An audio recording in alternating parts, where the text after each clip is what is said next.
ihembuka kongera kubaho kw'ishyanga rya Isirayeli. Kiriya cyari ikimenyetso ngo niko gutoha k'umutini. Yesu aravuze ati nimubona umutini watoshye muzamenye ko igihe kiri hafi. Uwo mutini rero waratoshye, ahubwo abantu nibatangire banabimenye. Ntabwo ari ugukura umutima, ariko abantu bamenye uko kuri kuvugwe. Bitegura umutini watoshye. Witegura umutini watoshye umwanya wari wo wose, igihe tutazi impande zawe. Hari ibimenyetso by'uko umutini watoshye. Ibi ngira ngo muri cya gitabo nanditse cya ibanga rikomeye, ibimenyetso byerekana ko umutini watoshye kuva bashinga leta yabo, niho umutini watangiye gutoha. Uyu munsi wa none Isirayeli irasagambye, iriho ifite amababi. Umunsi amababi yaraje, babohereje abambasaderi hirya no hino, barakorera hirya no hino mu bihugu bitandukanye, za proje zabo ziri hirya no hino, baratoshye, barahari. Kiriya ni ikimenyetso gikomeye cyane cyane, ndetse umuntu yavuga ngo ni nk'ikimenyetso cyanyuma gikomeye. Abantu rero babimenye, itorero ni hafi kugera. Kandi mbibutsa abaduteze amatwi, ntabwo itorero rizagenda induru zivuga. Wenda ngo bavuge ngo havuze ikintu kera ngikizwa, najyaga ngira ngo tuzumva ikintu kivuga ngo wenda ngo kivuge cyane cyaba mu kirere, niko nibwira. Imana izavuga mu buryo bw'ibanga, ku buryo nta muntu uzapfa gusobanukirwa keretse ufite ikimenyetso mu mutima we.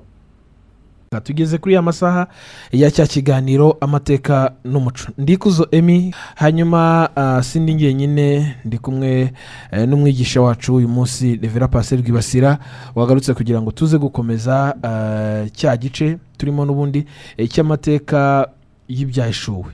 Reka rero nze kugutumira kugira ngo n'ubundi tuze gukomeza kubana, kandi ntuze kugenda cyangwa se uze kwibuka usangize n'abandi, cyangwa babwira uti noneho muze kudukurikira muri uyu mwanya, kuko dukomeje igitabo cyiza kandi benshi bakwiriye kumenya. Mu masegonda make cyane munyemerere nzi tumwakire. Karibu mushumba. Murakoze Emi, Imana ibahe umugisha. Ndashimira abaduteze amatwi bose badukurikira bari hirya no hino, haba mu gihugu ndetse no hanze yacyo. Tubahaye ikaze ku ijambo ry'Imana, kandi Imana ibagirire neza. Amen. Hanyuma reka duhite tunakomeza tubakire, mudusabire umugisha tuze gukomeza. Data ushobora byose wo mu ijuru, turagushimiye muri iki gitondo cyiza, turagushimiye ko waduteguriye uyu mwanya kugira ngo tuganire ijambo ryawe kandi ryongere ryubake ubugingo bwacu. Turagushimira ibyo wakomeje gukora mu minsi yashize ndetse ukomeje gukora. Tugushimiye ibiganiro byose byatambutse kuva mu rukerera kugeza n'ubu, kandi uhumugisha ababikurikiye bose n'ababitanze. Nanjye umugisha umfashe kugira ngo iki kiganiro cyubake imitima y'ubwoko bwawe mu izina rya Yesu. Amen. Tugire umugisha wo kongera kubana namwe uyu munsi, ariko ubushize aho twari tugeze noneho ubwo twagarutse cyane cyane, hari ikibazo kimwe umuntu yaje kumbaza, nshaka ko tuza kugiheraho. Arambwira ngo tuze kumugaragariza impamvu ngo papa atari we uzaturukamo antikristo. Aradukurikiye umwanya, arahicaye, yanabivuze neza kugira ngo bisobanure wenda babyumve. Ati nkurikije inyigisho nize mu itorero ry'Abadventiste hafi imyaka igera 35, nzi neza ko antikristo azaturuka mu papa. Urakoze cyane. Icyo kibazo abantu benshi barakigira, kandi ni nako batekereza. Ariko ngira ngo ubushize ubwo nigishaga navuze ku kintu kirebana no kutibanda cyane guhamya umuntu ngo ni runaka uzaba ari antikristo. Kubera iki? Kubera impamvu nyinshi. Hano ndagaruka inyuma wenda nsubiremo, hanyuma wenda abantu baze kumva icyatumye mbivuga gutyo. Habayeho igihe abantu benshi batekereza ko abantu badutse ari ba antikristo. Ndavuga cyane cyane babonye uburyo ubugome abantu bakoreye abantu. Bahereye rero kuri Hitler Adolf Umudage warimbuye miliyoni 6 z'abayahudi. Abantu bahita bavuga bati uyu ni antikristo nta wundi, kuko antikristo ni kirimbuzi. Ariko nyuma biza kugaragara ko atari we. Uwa kabiri ni Mussolini w'umutaliyani. Mussolini yakoze amarorerwa, nawe abantu baravuga ati ni antikristo, ariko ntibyakunda, ntibisanga atari we. Undi ni Stalin nawe yakoze amabi. Ibyo biri mu mateka, bazashaka kubimenya bazasoma amateka barebe n'uwo bita Charles Romanye. Aba bantu bose na Napoleon n'abandi benshi bagiye batekerezwa ko baba ari antikristo, ariko biza gusanga atari. Nanone umubare munini ariko wakomeje kuvuga ko antikristo azaba ari umupapa. Ese ni ukubera iki? Wenda n'uwo mudivantiste wakubaje icyo kibazo, nanjye naravuze ni ukubera iki? Hari impamvu rero 3 zikomeye cyane ngiye gusubiramo zituma abantu batsindagira bakemeza ko uwo muntu azaba ari umupapa. Impamvu ya mbere ituruka kuri ririya jambo riri mu Byahishuwe 13:7 kugeza kwa 8 rivuga ngo iyo nyamaswa ihabwa kurwanya abera no kubanesha, ihabwa gutwara imiryango yose n'indimi zose n'amahanga yose. Abantu bashingiraho bavuga bati ubupapa, ntabwo mvuga umupapa umwe, ahubwo icyo bita papote cyangwa ubupapa bwarwanije abera b'Imana. Bagatanga ingero bakavuga bati nko muri konsili yabereye Sofia mu mwaka wa 343 hamaze kwemezwa ko papa ari we mukuru w'icyubahiro, abakristo barishwe bararengaho. Iyi ikaba impamvu bavuga. Iya kabiri bati muri konsili ya Toulouse yo mu mwaka w'1161 hafatiwe ibyemezo byo kurwanya abakristo b'abarubijua.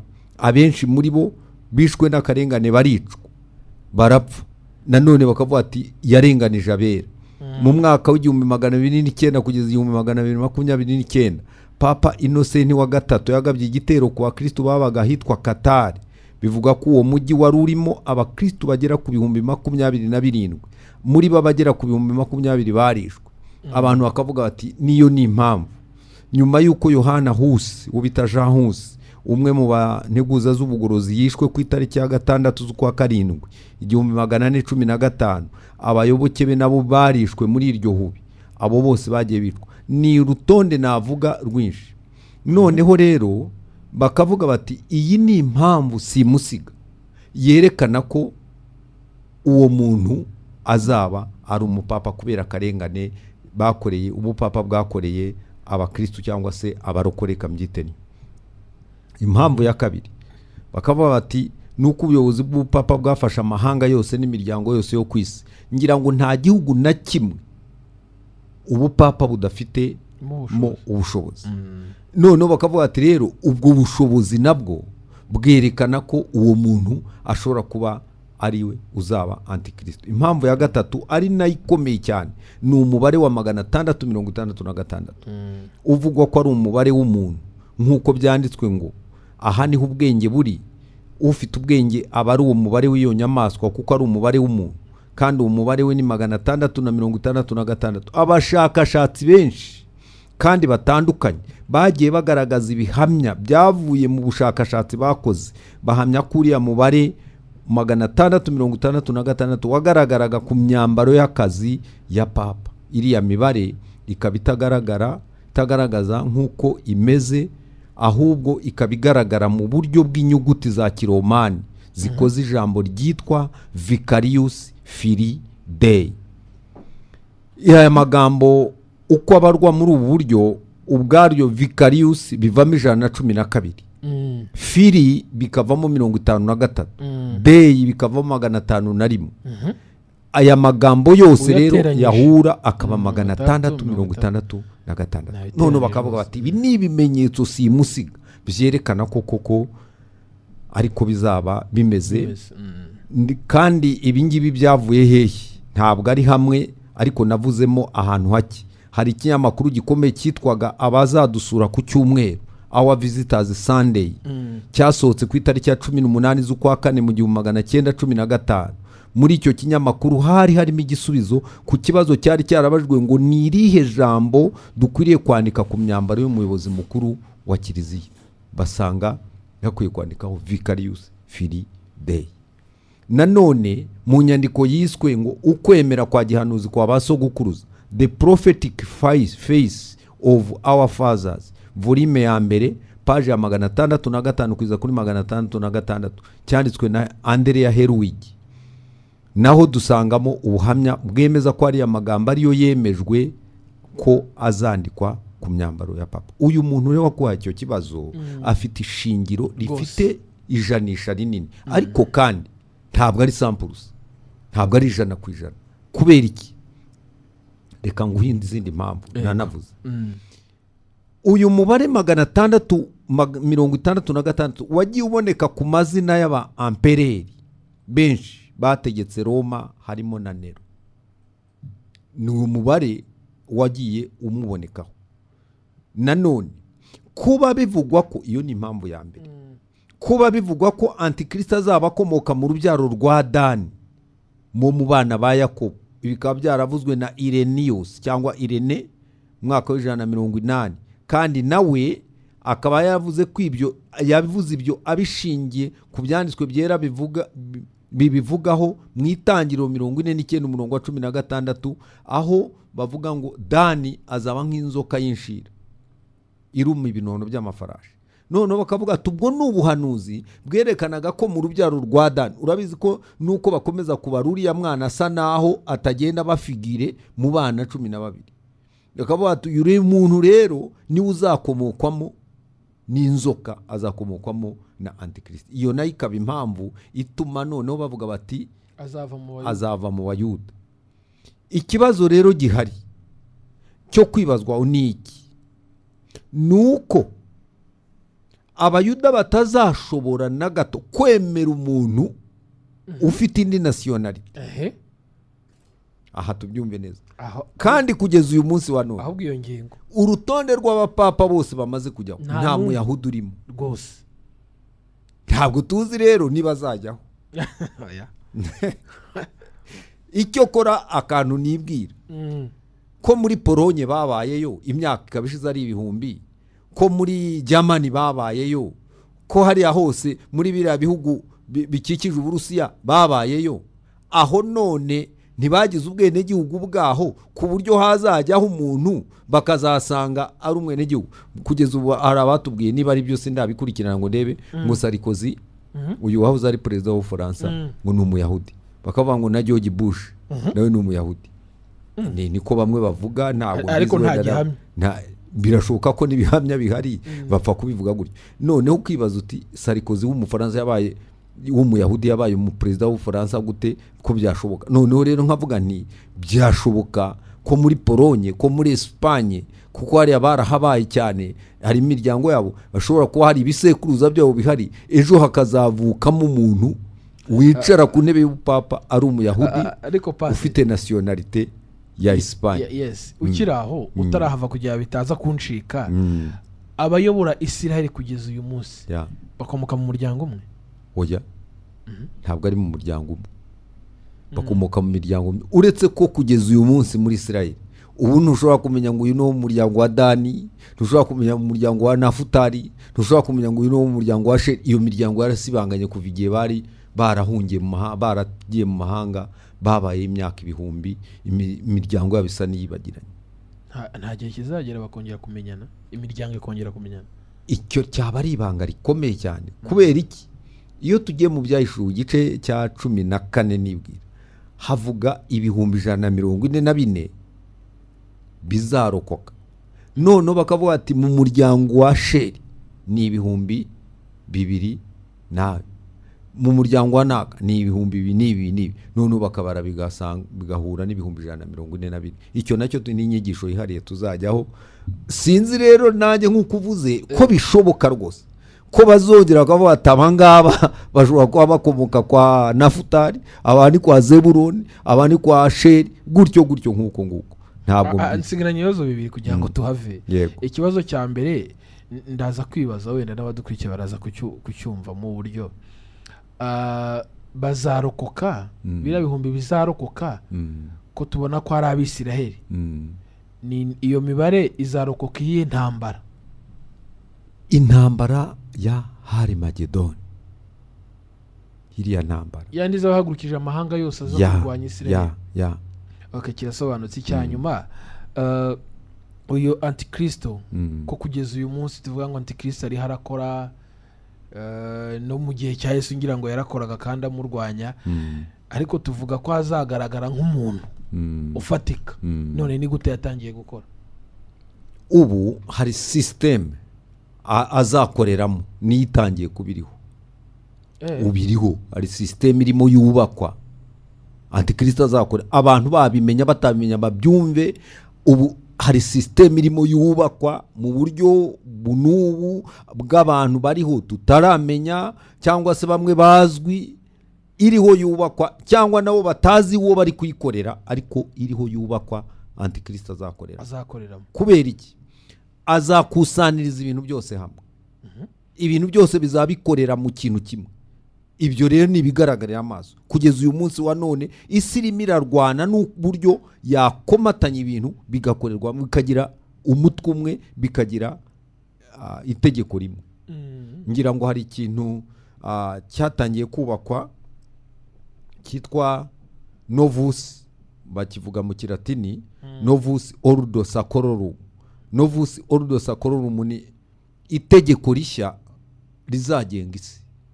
Ubu gitangiye kubakwa, nzakivugaho uko ngendanye imbere muri iki gitabo. Ntacyo, reka dukomeze noneho ikibazo cy'aho umuntu kirasubijwe. Uyu munsi rero ndibanda kuri uriya mubare w'ikimenyetso cya 666 nk'uko nabivuze ubushize. Yohana iri yerekwa rye ryaramukomereye nawe ubwe, ndetse arangiza avuga ati ufite ubwenge nabare. Aha rero muri iki gice hasaba ubwenge no kubara no kumenya, ntabwo ari mu buryo bw'umwuka, ahubwo ni mu buryo bw'ubwenge. Ndasoma igice cya 13 umurongo wa 16 n'uwa 10 kugeza ku wa 18.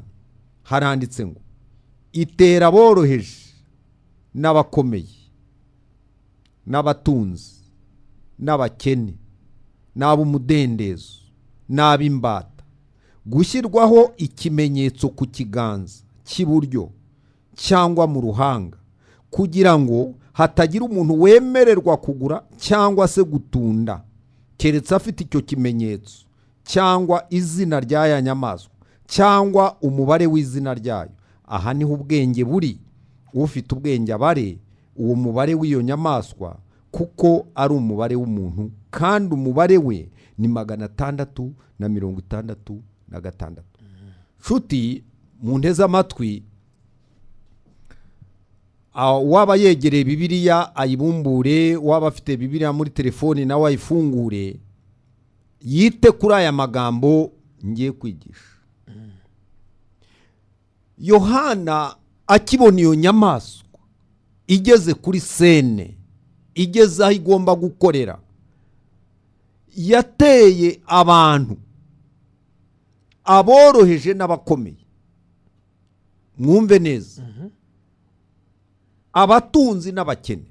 Murabizi ko mu isi yose, isi ifite abantu bakomeye cyane, ndetse batavogerwa, batanavugwa, basa ndetse n'abaragiye isi, bavuga rikijyana, bagira ibyo bategetse bigakoreka, isi yose ikabikora, yewe banatudigita uko dukora. Ngira ngo umuyobozi w'igihugu cyacu niwe ukunda kuvuga ati abashaka kuduha imfashanyo nibo bashaka no kutugenga no kutwereka uko dukora no kuduteka demokarasi n'ibiki byose. Hari abantu bafite ijambo riremereye bakomeye bari kuri iyi si.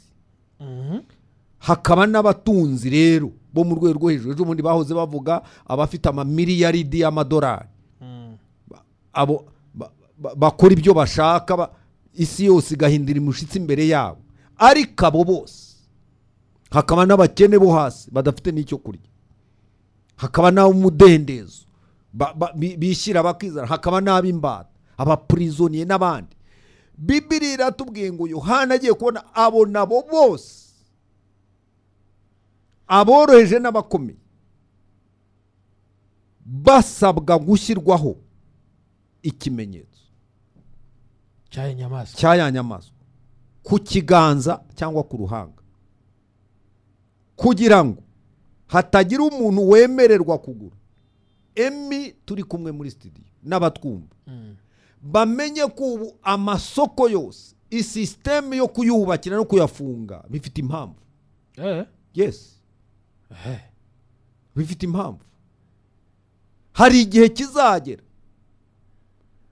kugira ngo umuntu ajye ku isoko kugura ubugari, ajye ku isoko kugura ubunyobwa, ajye ku isoko kugura icyo ari cyo cyose, agomba kuzaba ahagaze imbere y'urugi rw'isoko rikamusoma. Ntabwo ari ngombwa ko hazaba hari abantu bakureba. Urwo rugi rwagusoma rukikingura. Uwo muryango wagusoma ku gahanga cyangwa ku kiganza ukikingura. Ngira ngo dutangiye kubona ibimenyetso. N'uyu munsi wa none hari aho ugera, ntabwo nari mbizi ko no mu Rwanda bihari, hari aho ugera wakandagira, waba watumiwe ari ngombwa ko uza aho hantu, wahagarara imbere y'urugi, sinzi uko bigenda, rukakumenya rukikingura. Hariho umusensa zisese ngaho ni wumva se mwene da, cyangwa wagira utya wakoraho gutya, cyangwa baguhaye akantu wagakozaho rukikingura ukagenda. The same, uko niko bizaba bimeze imbere y'amasoko. Nta muntu uzacuruza amata, nika ntangizongero, nta muntu uzajyana inka ye ngo nuko yayiyororeye ngo agiye kuyigurisha kurema amafaranga. Ntabwo bizemera, ntibizakunda, kubera ko system izaba iriho izaba igomba kugaragaza ikimenyetso washyizweho, uruwande kigaragaza uruwande. Ndagira ngo abadukurikiye bumve, kizaba kigaragaza uriwe na nyiri wowe, reka mvuge ntyo, ukuyoboye, ugutegeka, ukugenga azaba ari inde, nicyo kizaba cyemera. Hano kikaba ari ikintu gikomeye cyane. Abantu rero ubu bakaba bafite ubwoba, bagira bati ibi bintu byo duhabwa inkingo bishobora kuba birimo ikimenyetso cy'inyamaswa. Ndagira ngo mvuge ndanguruye, ndabizi ko iradiyo igera kure, ndabahakaniye pe, nta kimenyetso kiri muri AstraZeneca, nta kimenyetso kiri muri ziriya nkingo.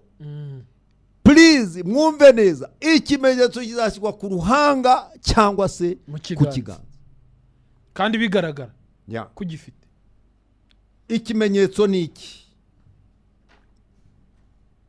kimenyetso? Ni ikiranga gishyirwa ku kintu, icyo bita mark, gishyirwa ku kintu cyangwa ku muntu mu rwego rwo kugitandukanya cyangwa kumutandukanya n'abandi cyangwa n'ibindi bintu, no kumumenyekanisha neza uwo ari we. Bumve neza abantu, ikimenyetso ni ikirango gishyirwa ku kintu cyangwa gishyirwa ku muntu mu rwego rwo kumumenyekanira no kumutandukanya n'abandi bantu, no kumenya uwo ari we cyangwa se icyo ari cyo.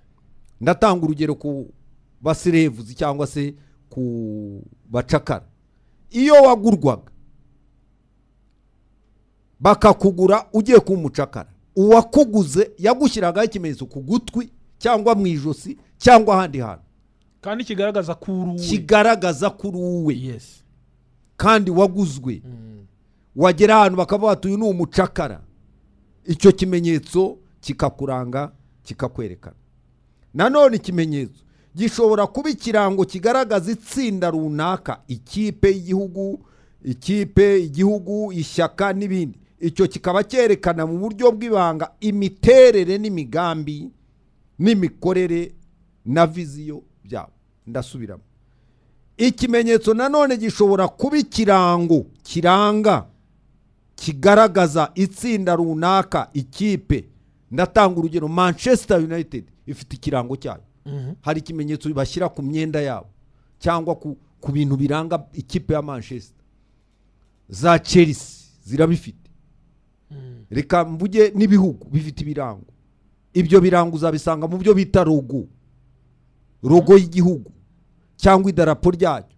Nk'ubu nk'idarapo ryacu rifite amabara, rifite ibirango byaryo byerekana icyerekezo cy'igihugu cy'u Rwanda. Umucyo wararashe n'iririya zuba, urasira ku misozi.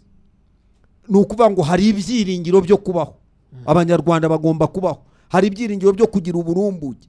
Iyo umuntu yitegereje iriya darapo ryacu ashobora guhita yibwira neza icyerekezo igihugu kirimo, iyo urebye muri logo yacu cyangwa se ahandi. Icyo kimenyetso rero gishobora kuba kigizwe n'inyuguti cyangwa se umubare cyangwa igishushanyo runaka biterwa n'uko nyiracyo ari kandi ashaka. Abantu bumve neza, ni ukuvuga ngo ikimenyetso gishobora kuba kigizwe n'igishushanyo. Par exemple nk'iyo urebye idarapo rya Uganda ririmo umusambi, uriya musambi ufite signification. Hari n'abafitemo ingona, harimo abafitemo intare, harimo abafitemo ibindi. Birya bintu bifite signification, bifite icyo bisobanura. Ndatanga urugero nko ku ibendera ryahoze mu Rwanda, ryari rifite ibara ry'umutuku, risobanura iki? Imeneka ry'amaraso. Ya nicyo ryavugaga. None se wagira ngo ni iki? Wabikoze yarazi ko azayamenya. Buriya niyo mpamvu leta yahinduye ibintu byose, ishyiraho n'idarapo ririmo amabara afite icyo asobanuye. Ndashaka kuvuga rero ikimenyetso gishobora kuba gifite ibara runaka rikerekana, cyangwa se imibare runaka yerekana impamvu z'icyo kimenyetso. Iyo dusomye Bibiliya itwereka ko abantu Imana yagiye bashyiraho ikimenyetso. Iyo duhereye mu itangiro, igihe Kayini amara gukora ibara akica murumuna wa Abeli, yagize ubwoba nawe.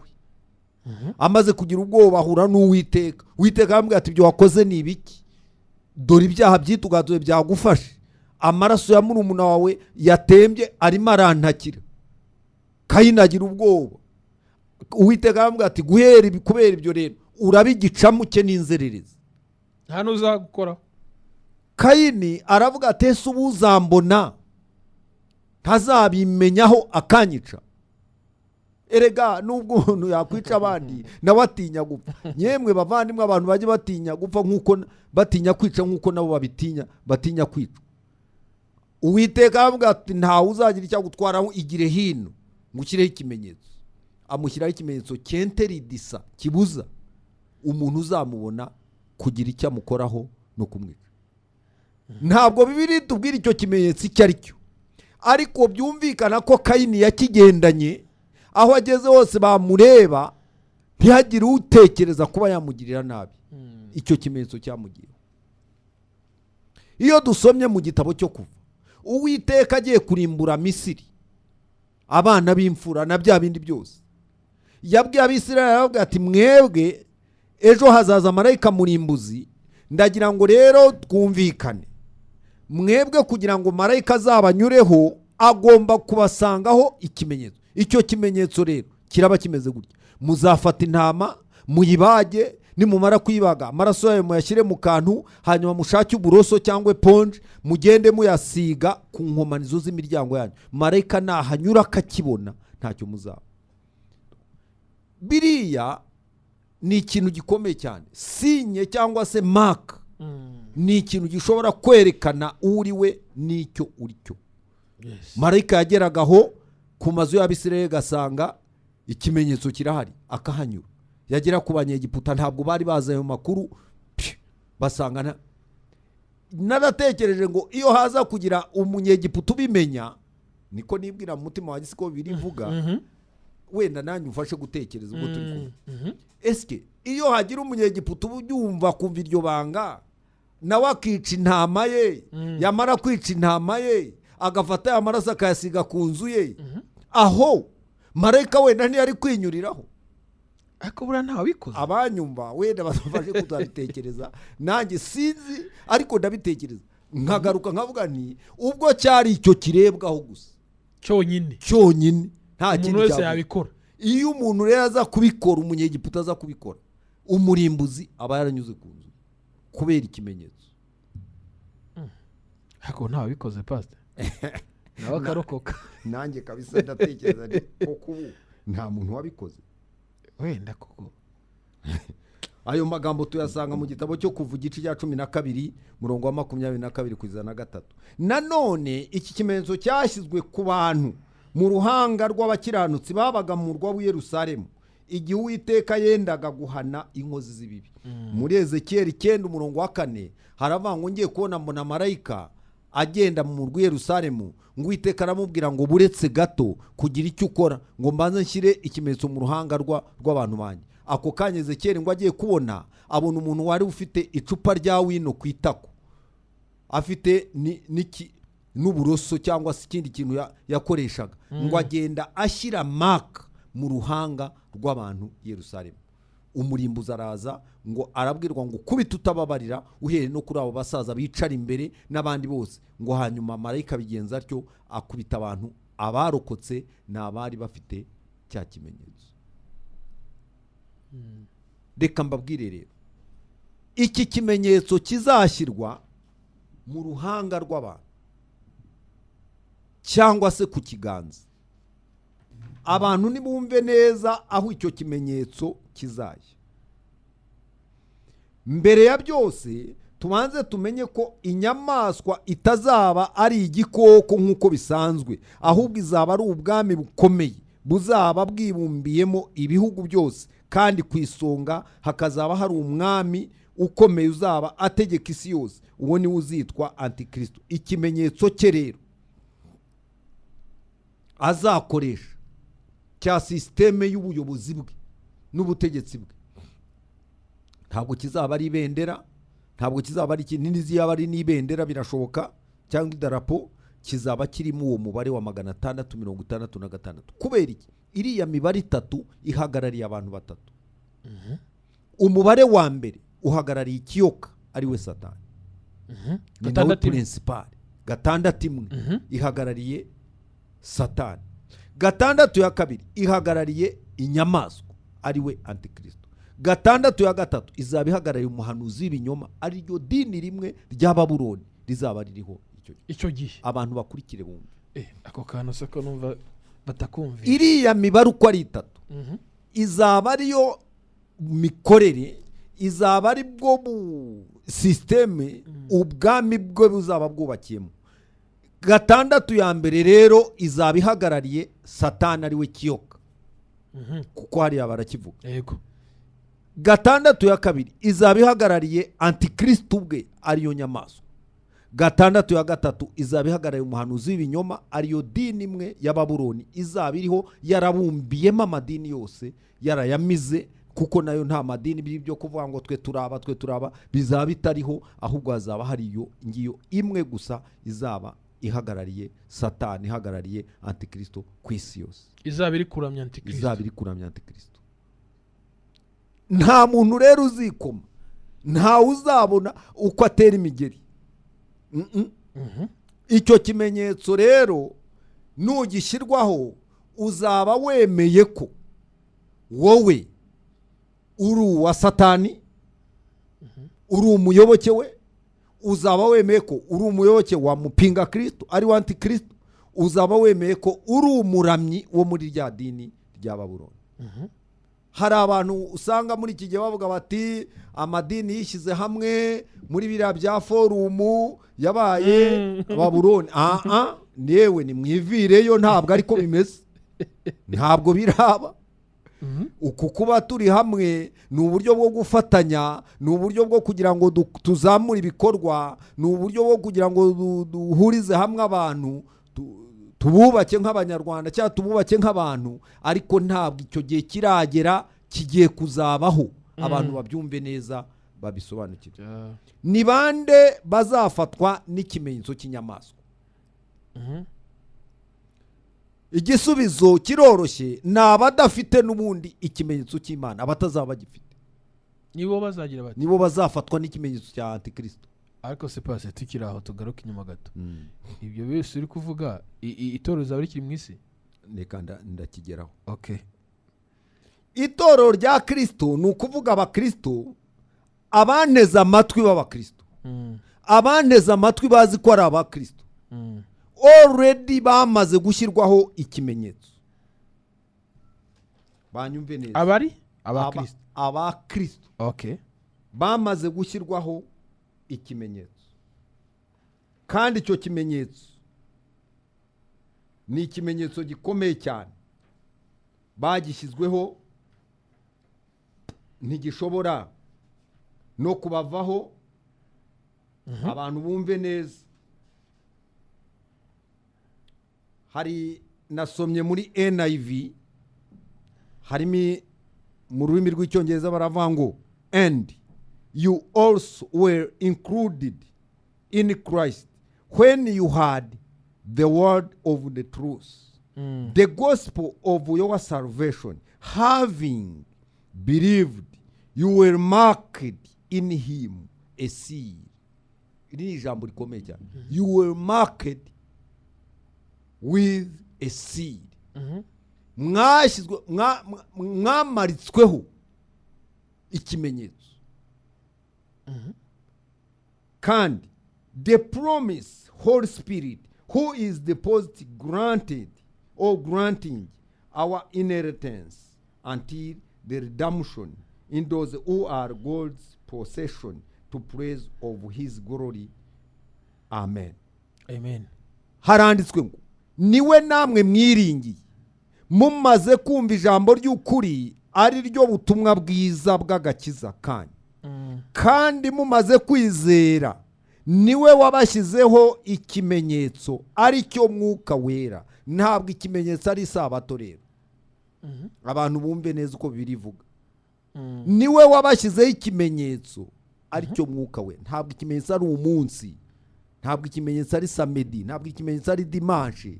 Reka da, ikimenyetso twashyizweho tumaze kwemera, tumaze kwizera ijambo ry'Imana, nicyo mwuka wera. Icyo kimenyetso rero ntabwo kiri ku gahanga, nta nubwo kiri mu kiganza, ahubwo cyakoze penetrating, cyarinjiye imbere indani, ku buryo n'umuntu ushaka kugisiba bitakunda.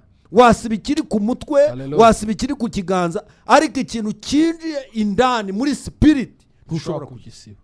Abantu be batwumve neza, kunkingira bakantera ruriya kintu ntaho muriye n'ibyo ngibyo, ntacyo binkuraho.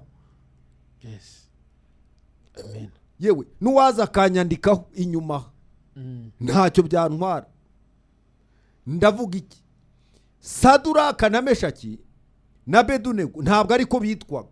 Bageze i Babuloni, umwe yitwaga Hananiya, undi yitwa Mishayeli cyangwa Misheli, undi yitwa Zariyasi. Ngo bagere i Babuloni, urabizi ko izina ryo muntu ari amazina buriya bose aherukwa n'Imana n'Imana. Okay. Ari amazina yabo aherukwa n'Imana ku mazina yabo. Barayahindura. Bamaze kuyahindura, umwe bamwita Meshaki. Burya Meshaki ni Mishaku, ni ikigirwamana gikomeye cyo muri Babuloni. Kitwa Mishaku. Ya. Abedinego ni umugaragu wa Nego. Nego cyari ikigirwamana kibi cyane cyo muri Babuloni. Barayabita. Ariko ayo mazina they have not changed. Ntabwo yahinduye naga. Yes. Imikorere yabo n'imiterere yabo y'imbere barakomeje, bitwa ba Bedunego, bitwa ba Meshaki nkuko, ariko imbere muri bo barakomeza ntibiyandurisha ikibi, barakomeza barasenga, buzura umwuka wera, baba muri Babuloni kugeza igihe Babuloni yasenyukiye, abo bagabo bakirimo. Bishaka kuvuga iki rero? Ikimenyetso cy'indani mu mutima ntabwo gishobora guhindurwa na gato n'ikimenyetso kigiye inyuma. Ubwo rero bakristo mu nteze amatwi, nimushyitse umutima muntu. Tabizi haje ubuhanuzi bukomeye, abantu ndetse barihanukira bati muramenye, nyamuneka muramenye ibimenyetso byaje. Reka ashwi. Oya, niwe wadushyizeho ikimenyetso. Ndasubiramo aya magambo, niwe namwe mwiringiye mumaze kumva ijambo ry'ukuri ari ryo butumwa bwiza bw'agakiza kanyu, kandi mumaze kwizera niwe wabashyizeho ikimenyetso. Yes. Aricyo mwuka wera mwasezeranijwe, uwo twahawe ingwate yo kuzaragwa wa murage kugeza ubwo Imana yaronse izabacungura. Wabyumvise? Icyo kimenyetso kituriho kugeza umunsi izaducungura, izadukiza urupfu. Yes. Izatuvana mu isi. Kandi aho ni mu Befeso 1:13 n'uwa 14. No muri 4 ku murongo wa 30 haranditswe ngo kandi ntimuteze agahinda umwuka wera w'Imana wabashyiriweho kuba ikimenyetso kugera ku munsi wo gucungurwa kwanyu. Emi n'abandi baduteze amatwi nibabimenye, uyu munsi itorero rya Kristo ririho ikimenyetso. Yes. Kandi mbibutse, ntabwo antikristo azatangira gukora aba bantu bagihari. kubera iki? Ntabwo Imana igaburira umujinya wayo abakiranutsi n'abakiranira. Ntibibaho. Mbibutse ko mbere yuko ifata icyemezo cyo kurimbura isi yo ku bwa Nowa, yagiye kwa Nowa iramubwira iti abantu bameze nabi, bambwirire. Nowa aravuga, baranga. Iramubwira iti bazi inkuge, wenda ubwo bakureba bazi inkuge bazemera.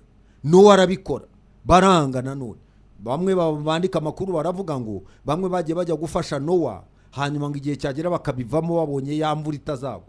Nowa arakomeza, umunsi ayirangiza. Wumve nawe, Imana yaramwitongera uhamagare wumve ko abantu baza. Aravuga, baranga. Imana yamubwira iti bo, noneho rero mbere yuko imvura igwa banza winjire, niwe nabonye n'umuryango wawe. Nowa arabanza yinjira mu nkuge. Imana yagendera kinga igitonyanga cy'imvura cyakoze hasi, inzugi z'inkuge zamaze gukirwa. Byerekana justice y'Uwiteka Imana. Ntabwo ishobora gukora iryo kosa. Niwibuka umunsi ishaka kurimbura Sodomu na Gomora, yego, yabwiye Loti ngo yambwiye ati ngiye kuharimbura.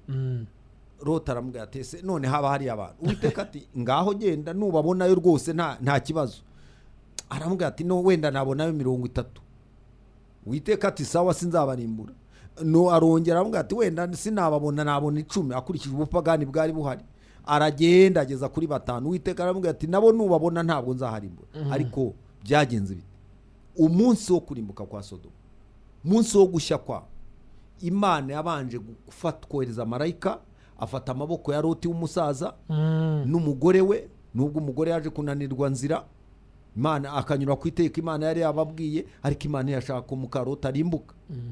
N'abana be bamaze kwambuka bavuye mu kibaya cya Sodomu, bageze hakurya, nibwo umuriro watangiye kumanuka ugwa kuri Sodomu. Byerekana iki? Ntabwo Imana ishobora gufata umugeni wayo ngo imuteza akaga ajye. Icyo akora ikigaragara nuko imyiteguro ya Antikristo izabaho, n'ubu iratangiye. Umugeni akiri mu isi. Pawulo yandikiye Abatesalonike arababwira ati icyo akora amayoberane y'uwo munyabugome n'ubu atangiye gukora. Tekereza nawe igihe cya Pawulo yari yaratangiye gukora, umwuka ugendagenda bitangiye gukura. Rero none aravuga ati ariko ntabwo bizajya ahagaragara, ntabwo bizajya habona ngo bitangire, keretse ubibuza ubu akuweho. Niko ijambo rivuga. Ubibuza ubu ninde? Ni umugeni wa Kristo. Aya masengesho dukora, ibi bintu dusenga, tukaririmba, tukaramya, turashima Imana. Insengero muri iyi minsi zongeye gukingurwa ari nyinshi. Ibicaniro rero bitangiye kwaka hirya no hino. Aya masengesho nubwo bamwe babinegura, ugasaba bati nta kindi mukora, muba muvuza induru, muba muri mu nduru gusa murasakuza, ndetse bakaba bati muzashyiremo za sound proof mwe kujya musakuza. Ariko nshuti, uku gusakuza kwacu ntabwo ari ugusakuza kw'ibisazi. Turi bazima, twaranize, tuzi n'ubwenge. Gusakuza kwacu ni ugukumira. Nyamuneka baduteze amatwi, ni ugukumira. Turimo turakumira. Umunsi umukumirizi yavuye hano, muzareba ibizagwa kuri isi. Bizagwa kuri isi, bizaba amahano. Antikristo azatangira akore ku mugaragaro. Ubu ngubu nyine aya masengesho za toka shitani zaki byose, ari abakecuru, ari abana, ari abasore, ari iki, biba bifite icyo bikumira. Ariko umunsi cyakuweho, Antikristo azaseruka aje. Ariko pastor, reka nibaze ikibazo kimwe. Abari kutwumva uyu munsi bazaba bakiriho ko hazaba, ntekereza ko itorero nirikurwa mu isi, niba ntibeshya bazumva impanda ya Kristo n'abapfuye bakijijwe. Hanyuma abapfuye badakijijwe bazaba ari batazuka, bo ntibazazuka. Ntabwo bazazuka, bazazuka kuri wa muzuko wa kabiri. Ubwo rero abashobora kuba bazaba bari muri ako kaga n'abuzukuruza bacu, nkurikije aho ibihe bigeze.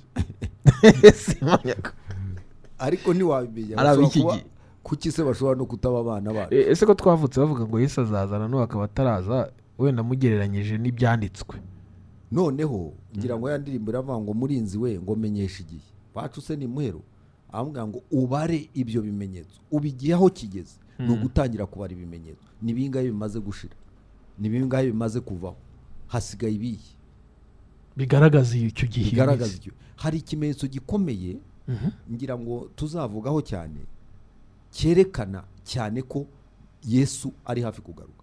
Iki kimenyetso ni uguhembuka kw'ishyanga rya Isirayeli.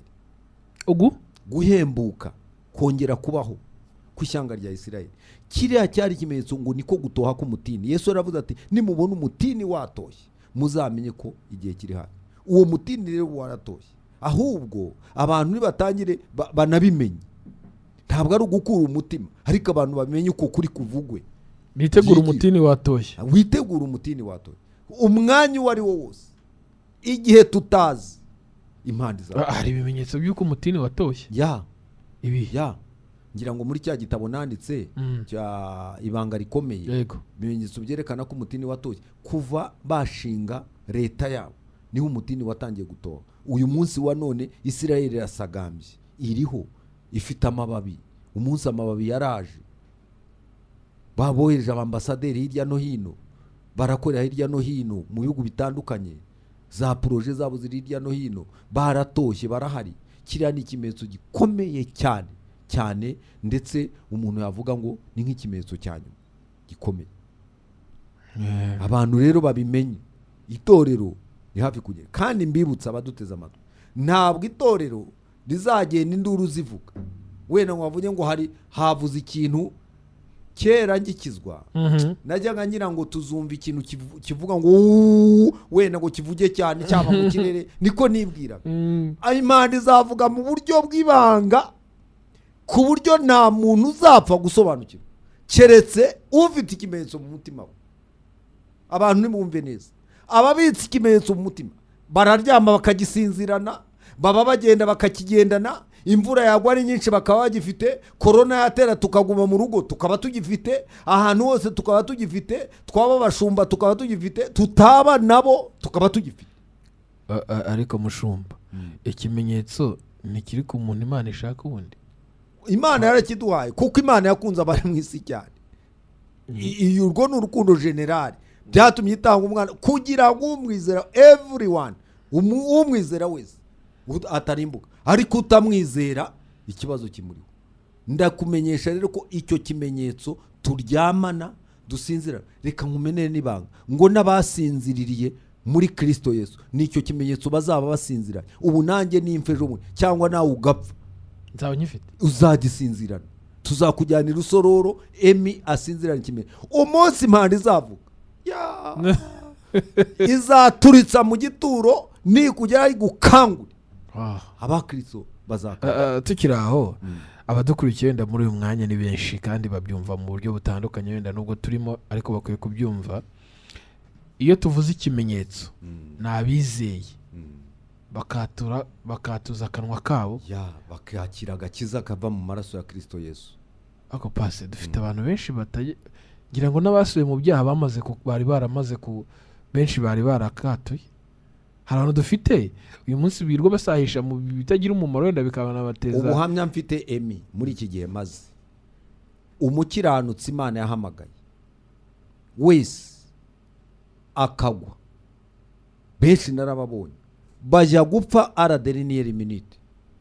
Wajya kumva bari bamurwaje bakavuga ati yavuze aya magambo yo kwatura kwiza yasenze yihaniye. Nubwo buhamya nzi si benshi nzi bapfa gutyo nabi bari barakira agakiza. Nibyo nzi na experience nagize pe. Umuntu ukabona yasubiye mu nzu yagize ati ariko araderiniere minute agiye gupfa ukumva batanze ubuhamya bwe ibyo yavuze n'ukuntu byagenze ukumva yikiranuye n'Imana. Ni ibanga rero ry'Imana kubera ko cya kimenyetso byanze guze cyane. Kiriya kimenyetso ni ikimenyetso gikomeye cyane. Rero ibya Antikristo bizaba byanditswe ku gahanga no mu biganza ariko ikimenyetso cyo Imana yadushyizeho kiri imbere. Rero mushumba mfite ikifuzo nkango mufite mu nshingano twigisha abantu tubashishikarize kwatura bizeze umutima ubundi batuza akanwa ko Kristo ari umwami n'umukiza. Yes nicyo ubu ngubu inshingano dufite ikomeye ni ukuvuga ubutumwa rwose abantu bakatura. Yewe ndagira ngo rwose ahubwo nituza no kubozajya tubona umwanya hano kuri radio tujye dusaba abantu bature, wenda yatura imbere y'Imana. Ashobora kuba atari n'umuntu ari mu rugo iwe cyangwa ari ku kazi, ari katura akavuga ubwe. Kuko kwatura si ngombwa ngo naturire umuntu mubwire, oya, shobora kwatura ni Imana yo mu ijuru. Uhereye umunsi wa none nemeye ko Kristo yampfiriye akazuka akaba ari muzima, nemeye igitambo cy'amaraso ye kandi nihanye ibyaha byanyu. Uwo muntu akababarira. Reka mbahamagarire rwose kwinjira muri Kristo Yesu, bashyirweho ikimenyetso hakiri kare.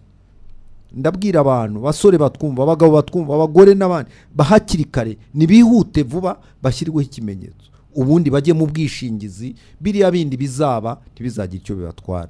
Kugirwa ikimenyetso rero ni ukwatura umutima wawe ukakira Yesu nk'umwami n'umukiza, kandi igihe ukiri muzima ugatera n'intambwe ukajya mu mubatizo w'amazi menshi. Kuko ibintu bigize agakiza ntabwo ari kimwe gusa, n'umubatizo urimo, no kwinjira mu itorero, mu muryango w'abantu b'Imana ririmo. Ntabwo ari ukuvuga ngo nakira agakiza ngo ujye wiberaho gusa utagira aho urererwa. Ibyo nabyo byose birimo. Yemwe abaneza amatwi rero munyure muri izo ntambwe zose. Vuge aya magambo uti: Mana ishobora byose, uyu mwanya numvise amagambo yawe, nsinzwe n'urubanza mu mutima wanjye. Ndagusabye ngo umbabarire ibyaha byanjye, ibyo nakoze byose ndabyihanye. Ngusabye imbabazi Data, amaraso ya Kristo antunganye, kandi uhereye umunsi mpisemo kuba umwana wawe.